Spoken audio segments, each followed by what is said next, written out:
Hi there, and welcome to Off Your Game with Josh and Ronnie. Unfortunately, Ronnie's a bit under the weather today, lost his voice, so it's just going to be me, and I'm going to be previewing. Sorry, it's a Friday. It's a Friday. I'm struggling to speak.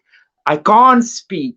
I'm going to be previewing four games from the Premier League for the Premier League this weekend, and yeah, let's go for it. Ron, please put up the slides. He's still doing the slides. Okay, the first game is of course Wolves against Liverpool. Another one of those 12:30 kickoffs. Klopp loves those 12:30 kickoffs, and it's been a nemesis, like the kryptonite to Liverpool in the last few seasons. And it's especially bad, I think, when it's been an international break. So obviously, at Liverpool have a few players from South America, and less now, less now than before, seeing that Fabinho and Bobby left. But we've still got Alisson, we've got Darwin, who apparently has picked up a knock. He didn't play in the second game for Uruguay this week.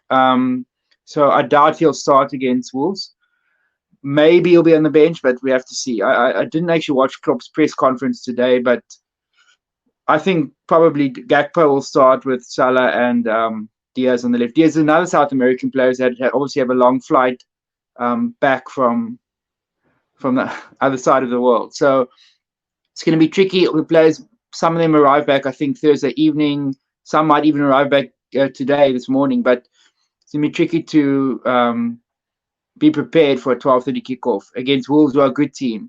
The only issue, I mean, I've only watched Wolves once this season, and that was against United, and they played super well. I mean, they outplayed United, which isn't hard, to be honest, but they did, and they're only lacking in finishing, which is a lot of teams. I mean, quality strikers these days is they're not a dime a dozen. They're hard to find, and that's why they command huge transfer fees, huge wages. But Cunha, who plays for Wolves, I think he got his Brazilian. I don't know if it was his debut, but I know he played for Brazil. He came on for Richarlison, a rather teary-eyed Richarlison, in midweek. So he'll be full of confidence. And Pedro Neto is obviously a really good player. They lost their midfielder Nunez, obviously, to City, but Wolves are still a good football team, and it'll be a tough game at Molineux. So I'm hoping Liverpool can find a way to grind. I think it's going to have to be a ground out 1 or 2-1 victory. My starting lineup for Liverpool, my predicted starting lineup will be. I haven't heard of Trent. Trent actually picked up a knock, obviously, in the last game before the international break. But they said he would be back, so I'm assuming he'll be back. So my starting lineup will be Alisson in goal, Trent on the right, Robbo on the left, Gomez and Matip, because Konate might be fit, but I think he'll go with Gomez and Matip. Obviously, Virgil's still suspended. Midfield, I don't think. I'm not sure Gravenberch will start. I think it will be probably definitely Szoboszlai and McAllister. I would go Endo. I'd give Endo another game, and then Diaz, Salah, and Gakpo. So that would be my starting lineup. I'm going to go with a 2-1 win for Liverpool, so we can move on to the next game. Cool. West Ham City. West Ham are actually City's nemesis team. They've got quite a few draws against City in the last few seasons. I don't know the stat offhand, but I know that when City have gone to the London Stadium, they haven't won easily. I remember, I think it was the 18-19 season where City won the league by a point, that they got a dubious penalty or handball, Bernardo Silva against West Ham. I think it was a penalty he got, which wasn't a penalty, and they got a draw there. Either draw or win, and that was one of their keys to winning the league that season, the extra point or extra 2 points. But yeah, bad memories. Having said all that, West Ham have done really well this season. Totally different start to last season. Obviously, last season they struggled in the league mightily until the end, and it ended up going from a disastrous season to a sublime season with winning their first trophy in 42 years or 41 years. So, yeah, but I'm still predicting a City win. I will go 3-1 to City, and hoping I'm wrong. You can go on to the next game now. Cool. This is the interesting one.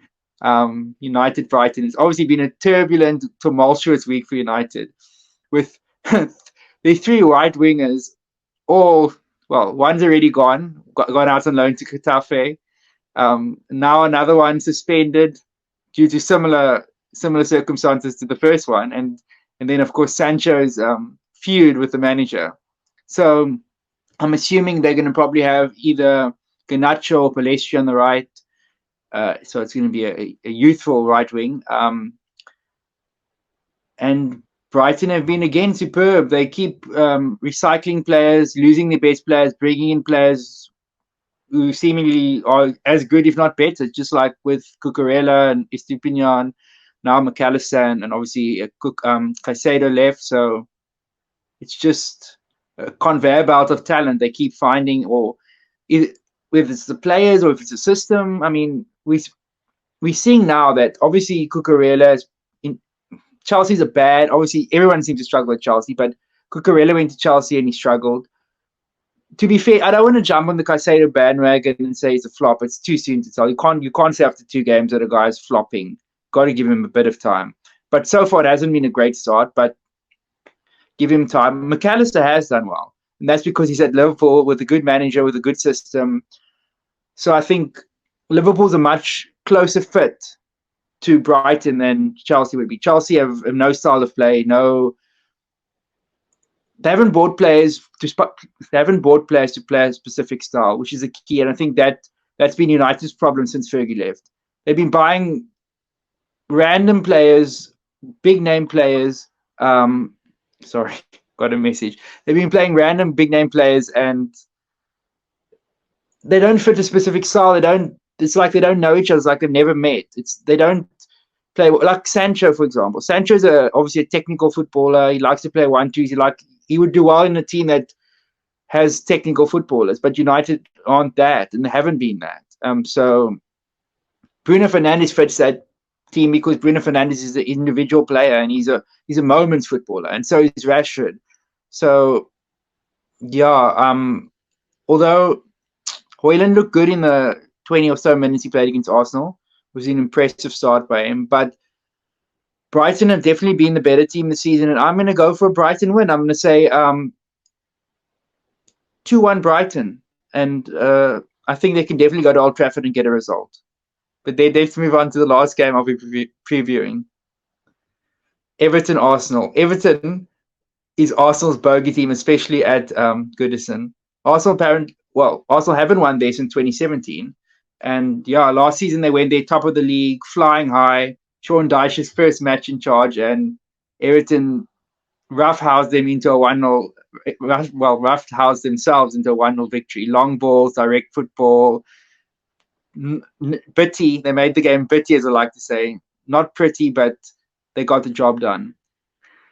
Having said all that, another thing for Arsenal, I believe that there's been a report out that Saka has been playing with minor injuries since the end of last season, towards the end of last season, and his performance has dropped. I mean, the last 8 to 10 games of last season, the first few games of this season, he hasn't been the Saka he was for the first 75% of last season. So that could be an issue. Obviously, Partey's now out for 2 to 4 months. If Arsenal get another injury in midfield, it's going to be a difficult time for them, because obviously they got Rice, they got Havertz, and now Partey's out, so they got the only backup really is Elneny. I suppose Smith Rowe can play in Jorginho, of course, but Jorginho doesn't really have the legs. Smith Rowe can fall in there, but he's not really what they're looking for.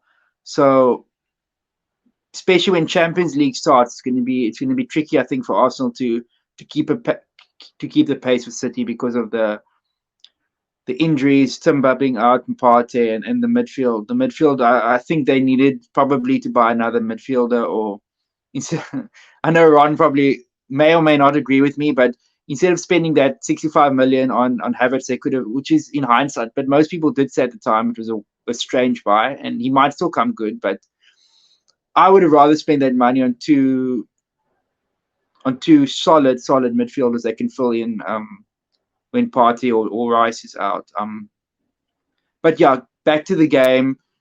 Everton have been extremely, extremely poor this season. They're going to have to improve, or they will go down. I mean, they've been flirting with relegation for the past few seasons, but they've just managed to stay up by the skin of their teeth. But I never thought they would struggle as much this season, but it seems like it's same old, same old. And I think their luck might run out if they don't pull up their socks. Carlo Ancelotti's season is looking like a bit more miraculous by the day, finishing ninth. But yeah, but still, having said all that, I think Arsenal will beat Everton. I'm going to go 3-1 to Arsenal. And yeah, I think Arsenal will carry on with a good start to the season. Not the best performances, but results have been good generally. But the tougher games will come. I know Tottenham's on the horizon, so that's going to be interesting.